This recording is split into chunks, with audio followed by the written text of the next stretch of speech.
Chris, I noticed one of the core activities that is in the description of your church on the website is church camp. What's church camp? Why church camp? And what church camp? So church camp is where everybody goes away together for a weekend. We call it camping because some people have to camp because there isn't enough room in the 2 buildings for us to go. Because we have to keep costs down, because everybody has to be able to come. And the church, we sub it a certain way, but we only have limited resources, and so no one should ever be stopped from coming to something because they can't afford to come.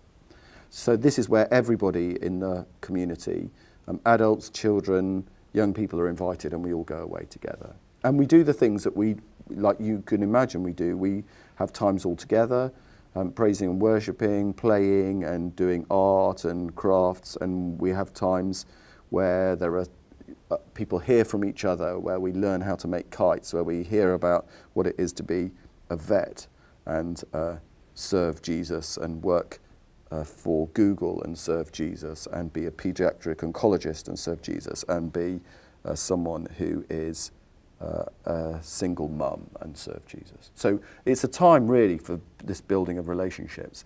In our church year, we kind of do the church year in a fairly standard way. We begin in Advent, of course, and Christmas, Epiphany. We're just about to go into Lent, which everyone will be invited to join in and have a period of examination and do things which enable us really to put our lives under the microscope of Christ and to say, okay, how can we follow more closely?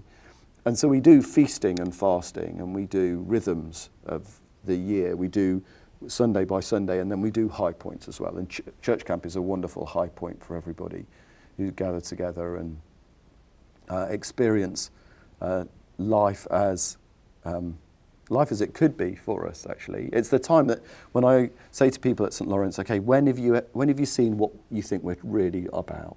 When have you seen that? When do you see it and say, yeah, that's it?